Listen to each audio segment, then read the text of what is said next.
What doesn't feel off track these days? Sometimes it seems like every trolley of society hasn't just derailed, but crashed so catastrophically that the very rails have bent and broken. But let us not despair, even among the wreckage of all rails. Quote, "1,000 paths are there which have never yet been trodden, 1,000 healthful and hidden islands of life. Unexhausted and undiscovered is still humanity and their world. Awake and hearken, ye lonesome ones. From the future comes winds with stealthy pinions, and to fine ears good tidings are proclaimed." End quote. In times like these, when the old ways seem irreparably damaged, it's tempting to abandon all connections, all traditions, history, all values.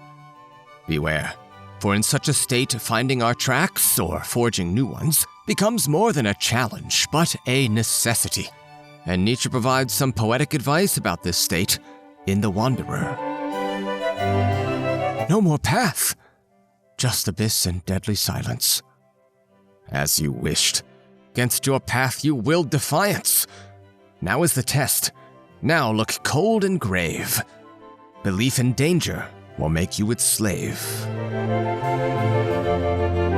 Here, Nietzsche critiques extreme individualism, the kind that results in one having, quote, no more path towards self-understanding. These wanderers, they have willed defiance against their inborn characteristics, like their body, their family, their society or environmental conditions or times. But these characteristics inherently shape your identity, and they shape the diversity of authentic paths available to you. Thus, a paradox emerges. Attempts to radically redefine your identity can destroy your identity, and all its authentic paths forward. Nietzsche sees birth conditions as necessary facts, and each of us can choose whether to see these facts as chains to be broken or traits to be cultivated. Those viewing them as chains will strive to transform themselves, to alter their biological or psychological features, or pursue environmentally unsustainable desires, etc., all to escape or redefine the conditions of their birth. In these pursuits, Nietzsche may argue that they don't really rebel against social or biological constraints, but against the limitations of their own nature. And when these wanderers realize their loss, they must forge a new path. They must adopt new beliefs.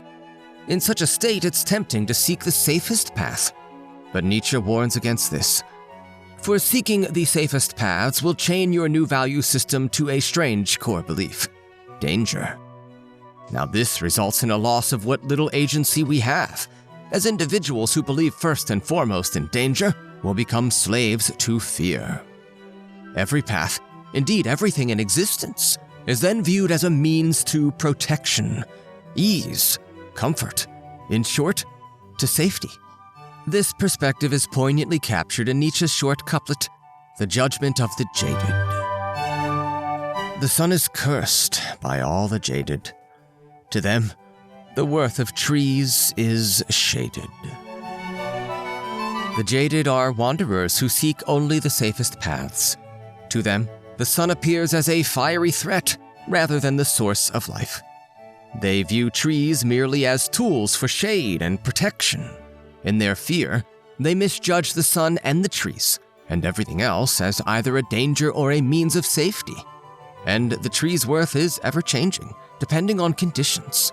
When the sun hides behind a storm cloud, for example, and the tree's shade disappears, what is it worth then? The poem could perhaps be rephrased as, the trees are cursed by all the jaded. To them, in storms, each branch is ill-fated. So, how might you explore the sunny paths embedded in your essential nature, and thereby avoid the safe but shadowy lands of self-rejection? Thanks for watching. If you enjoyed this video, then again, shatter, oh my brethren, the like button, and tatter the maxims of the world maligners in the comment section below.